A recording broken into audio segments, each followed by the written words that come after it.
From the Presidential Palace, Manila, Dateline Malacañang.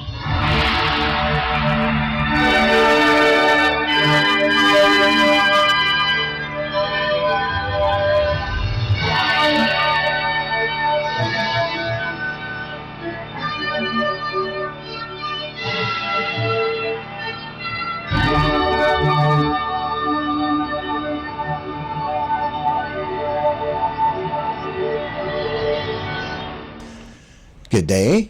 This is Dateline Malacañang. Philippine President Ferdinand R. Marcos Jr. on Monday evening arrived in the country from his attendance to the Association of Southeast Asian Nations or ASEAN-Japan Commemorative Summit in Tokyo, Japan, showcasing a successful trip, bringing with him a substantial amount of investment pledges as well as security and cooperation guarantees in various areas. The President and his delegation arrived in Manila at 10:38 in the evening.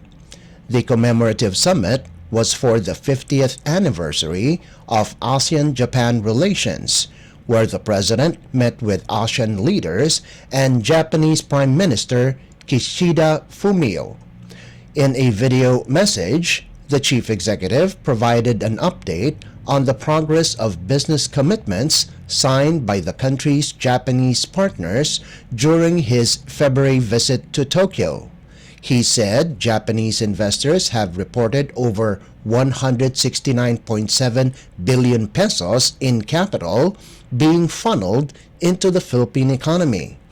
The commitments generated 9,700 new jobs in the Philippines, adding 9 new letters of intent and memoranda of understanding or MOUs were signed during the visit, valued at 14.5 billion pesos in investment and over 15,750 additional jobs for Filipino workers.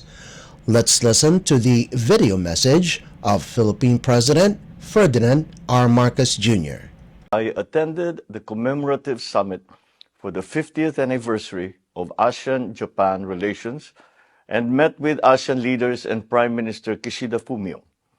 Throughout the summit and other related events, we discussed the future of ASEAN-Japan relations and emphasized the need for ASEAN to have an active role in maintaining peace, security, and stability in the region.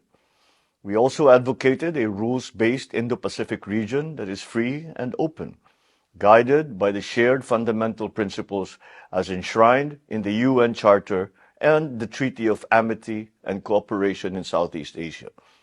We highlighted the need to promote respect for sovereignty and territorial integrity, settlement of differences or disputes by peaceful means, and renunciation of the threat or use of force. I called attention to the worsening plight of the people of Myanmar and urged the proactive engagement of all stakeholders so as to alleviate the situation through the 5-point consensus, the United Nations mechanisms, as well as the AHA Center. The summit highlighted Japan's commitment to promoting friendship and camaraderie amongst the peoples of ASEAN and Japan through various initiatives, including the Japan East Asia Network of Exchange for Students and Youth, or Genesis program. This has been supported by the Philippines since 2007. Japan's people-to-people programs create not only long-term relationships, but also build trust, which is the basis of ASEAN-Japan cooperation across all sectors. We also discussed how Japan's role in ASEAN and individual states' economies have progressed over the past 5 decades, particularly in our shared commitment towards peace and security, trade and investment, food security, climate action, energy security, supply chain resilience, infrastructure development, and connectivity. As permanent country coordinator for ASEAN-Japan economic relations, I assured ASEAN and Japan that the Philippines will continue to shepherd ASEAN initiatives and projects, not only to co-create a region of economic prosperity, but also an inclusive society that is ready for the future. I also delivered the keynote speech during the Creative and Sustainable Economy Through Innovation event organized by our DTI, and this showcased collaborative projects of Filipino fashion designers and Japanese textile manufacturers. In the area of investments, I'm pleased to update you on the progress of business commitments signed by our valued Japanese partners during my last visit to Japan in February. Japanese investors directly reported over 169.7 billion pesos of capital funneled into the Philippine economy. From these commitments, more than 9,700 new jobs have been generated to date. 9 new letters of intent and MOUs were signed during this visit, valued at 14.5 billion pesos in investments and over 15,750 additional jobs for our workers. I'm also pleased to update that the letters of intent and MOU signed in February 2023, together with those signed during this visit, total now 771.6 billion pesos, or approximately $14 billion in pledges from Japanese investors. This significant investment is anticipated to create around 40,200 jobs, marking a positive and promising development for our collaborative efforts. We also concluded 2 memoranda of cooperation, one between the DNR and the Ministry of the Environment of Japan in the field of environmental protection, and the other between the Coast Guards of the Philippines and of Japan. The conclusion of this MOC between Coast Guards strengthens an already excellent relationship. On this last day, I attended the Asia Zero Emissions Community, or AZEC, leaders meeting, where I apprised AZEC partner countries of the current Philippine initiatives towards promoting clean energy transition. I highlighted our experience in promoting clean energy projects such as the first wind farms in Southeast Asia in 2003 during my term as governor of Ilocos Norte, and I invited ASEC partners, including Japan, to invest in the Philippine renewable energy industry to achieve not only the intention of the ASEC, but also the overall goal of the Paris Agreement. My administration will see to it that our constructive engagements with ASEAN, our external partners, our stakeholders, will continue to best serve our national interests, inasmuch as we promote the regional interest of peace and prosperity for the well-being of our people. Without a doubt, this summit reaffirmed the robust and enduring character of ASEAN-Japan relations. Philippine President Ferdinand R. Marcos Jr. Dateline Malacañang. Philippine President Ferdinand R. Marcos Jr. on Monday said that he and Japanese Prime Minister Fumio Kishida agreed to immediately finalize the discussion on the planned Reciprocal Access Agreement, or RAA, stressing that the Philippines will continue to talk with other like-minded nations to resolve the issue in the South China Sea. In a media interview before returning to the Philippines, the president was asked about the specific timeline for the finalization of the RAA. President Marcos said that both the Prime Minister and he agreed to finalize the RAA the soonest possible time. The RAA has been in the works for some time, but both countries sharpened their focus as a result of the recent incidents in the West Philippine Sea, or WPS, he said, noting that he is looking forward to having such an arrangement not only with Japan but also with other countries to give the Philippines big multiplier effect in terms of capability.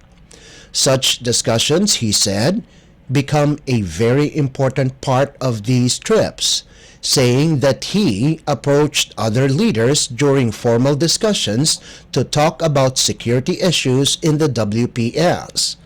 The RAA is expected to greatly boost maritime cooperation between the two countries, as the proposed RAA will facilitate the procedures and set guidelines when Philippine forces visit Japan for training and joint exercise, and vice versa.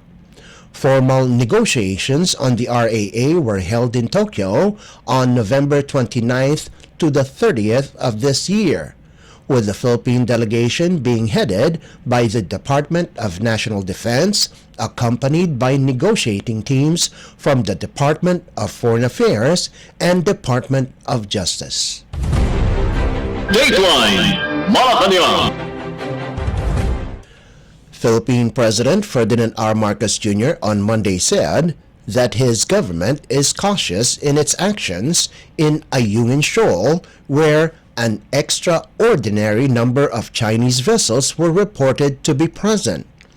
In a media interview before returning to the Philippines, the president said that the government must be careful and not overreact in order to be not misinterpreted or misunderstood.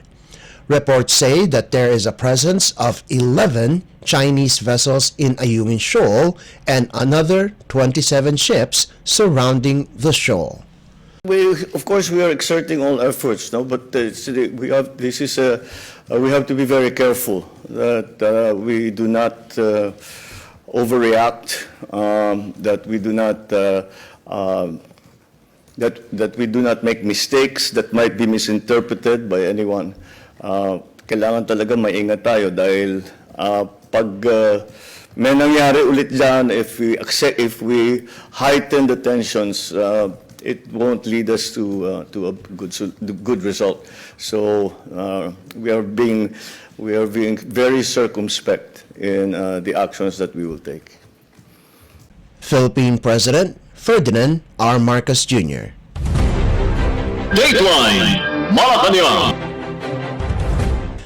In a related story, National Security Council or NSC Assistant Director General Jonathan Malaya on Monday said that only one China Coast Guard or CCG ship is left within the vicinity of Ayungin Shoal, where the BRP Sierra Madre is standing watch.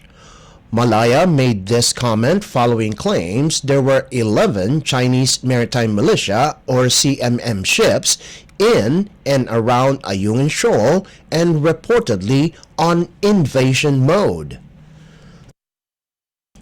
Malaya dismissed the invasion claims and allegations that the Sierra Madre and the contingent manning it would be attacked, saying this claim is more of a hyperbole or is an exaggeration of what is happening there. The claims, he said, probably stemmed during the December 10th rotation and resupply or RORE mission to Ayungin Shoal, where more than 40 CCG and CMM ships loitering in the waterway. In the RORE mission, dangerous maneuvering Chinese ships tried their best to impede the Philippine resupply effort. But despite the damage to at least two Filipino ships, the Oneida May 1 succeeded in unloading its supply to the BRP Sierra Madre. Dateline Malacañang. Philippine President Ferdinand R. Marcos Jr. has issued Executive Order or EO number 49 creating the Office of the Special Assistant to the President for Investment and Economic Affairs or OSAPIEA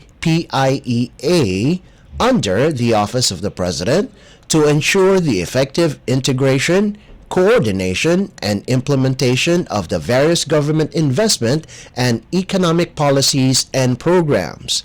Under EO 49, OSAPIEA shall be headed by a Special Assistant to the President for Investment and Economic Affairs or SAPIEA with the rank of Secretary. OSAPIEA will be headed by Presidential Advisor on Investment and Economic Affairs, Frederick Go. Among the functions of the OSAPIEA head is assisting the President by providing him with timely, relevant, and strategic advice on economic matters and concerns, including, among others, inflation, food security, and the increasing prices of key commodities. The office will also take charge of making sure investment pledges are realized and come to fruition. According to EO49, the SAPIEA shall serve as chairperson of the Economic Development Group or EDG, while the secretaries of the National Economic and Development Authority or NEDA and Department of Finance or DOF shall serve as vice chairpersons. The SAPIEA shall work with the EDG and identify the priority programs, activities, and projects or PAPs in the Philippine Development Plan or PDP 2023 to 2028, as well as monitor, review, and evaluate the progress of priority initiatives and PAPs of the administration. Other functions include identifying problem areas in the implementation and submitting to the President a comprehensive report on such matters, including their status and ensuring timely execution, as well as close monitoring of the impact on identified targets of priority economic initiatives and PAPs. Ensuring that the President's priority investment and economic agenda is actively pursued and interagency actions are expedited to achieve key targets are also part of the office's mandate. The head shall also sit as a member of NEDA Board, Investment Coordination Committee or ICC, Social Development Committee or SDC, Committee on Infrastructure or Infracom, and Development Budget Coordination Committee or DBCC. The creation of the OSAPIEA is in accordance with the Marcos administration's thrust to implement PDP 2023 to 2028, which aims to achieve economic and social transformation by steering the economy back on a high-growth path, ensuring inclusive growth, and creating an enabling environment that provides equal opportunities for all Filipinos in an innovative and globally competitive economy. Dateline Malacañang. Philippine President Ferdinand R. Marcos Jr. is one with the Association of Southeast Asian Nations or ASEAN and Japan in condemning the recent launch of an intercontinental ballistic missile or ICBM by North Korea that landed in the waters off Japan. The Philippine President made the statement during the meeting of leaders at the Asia Zero Emission Community or AZEC, which was held at the Prime Minister's office in Tokyo, Japan, as part of the ASEAN-Japan Commemorative Summit. President Marcos said, "The dangerous and provocative actions of North Korea serves as a threat and seems to be weakening the region and the whole world." To recall, reports say that North Korea has launched a long-range ballistic missile and is said to have landed in the waters near the island of Hokkaido. In a news briefing, Shingo Miyake, Parliamentary Vice Minister of Defense, said the ICBM-class ballistic missile launched this time, if calculated based on the trajectory, depending on weight of warhead, could have a flying range of over 15,000 kilometers, meaning the whole of the United States territory would be within range. Japanese authorities reported that the missile flew at an altitude of 6,000 kilometers and a distance of about 1,000 kilometers. It added that the missile stayed in the air for about an hour and 13 minutes before falling into the sea west of the northern Japanese island. Dateline Malacañang. Overseas Filipino worker or OFW Gilinor Jimmy Pacheco is back in the Philippines less than a month after he was freed by the Hamas militant group in Gaza. Pacheco was greeted at the Ninoy Aquino International Airport or NAIA Terminal 1 in Parañaque City on Monday by his wife, 3 children, officials of the Department of Migrant Workers or DMW and Overseas Workers Welfare Administration or OWA, and Israeli ambassador to the Philippines, Elon Flus. DMW officer in charge, Undersecretary Hans Leo Kakdak, assured that Pacheco will receive assistance from the government, while OWA Administrator Arnel Ignacio said the OFW's children will be given scholarships. He said President Ferdinand R. Marcos Jr. himself directed them to assist Pacheco and his family. Kakdak said the president himself directed them to provide long-term assistance, livelihood, and job for his family, Mrs. Clarice Pacheco, as well as help their 3 minor children. For OWA, Ignacio assured that they will start processing the scholarship for Pacheco's children, complementing the assistance to be given by the government of Israel and a business package for the wife. Meanwhile, Flus said he was happy that Pacheco has safely returned to his family. He said Pacheco conveyed his desire to go back to Israel for work despite his experience with the Hamas. Flus said monthly financial assistance will be given by the Israeli government to Pacheco's family, aside from other forms of assistance for his family, especially for the education of his children. Kakdak said the DMW will help Pacheco with his documentation in case he decides to go back to Israel, or assistance if he wishes to stay home instead.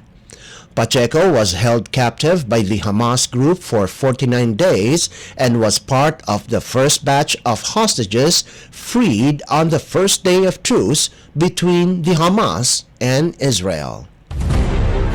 Dateline Malacañang. Philippine President Ferdinand R. Marcos Jr. is not in favor of calls for Chinese Ambassador Huang Zilian to leave the country amid the ambassador's statements that China did not violate any laws in the recent incident of harassment at the Bajo de Masinloc and Ayungin Shoal. In a media interview in Tokyo, the president said that the government should be careful in its decisions and not overreact. But President Marcos admitted that he got angry with what the envoy stated, but on the other hand, he understands that he is just doing his job. The chief executive added that even if Ambassador Huang is replaced, whoever replaces him will also do the same.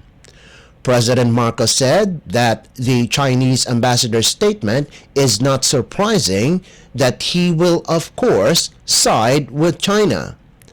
The Philippine president said that it is best to talk about the issue instead of overreacting. Dateline Malacañang.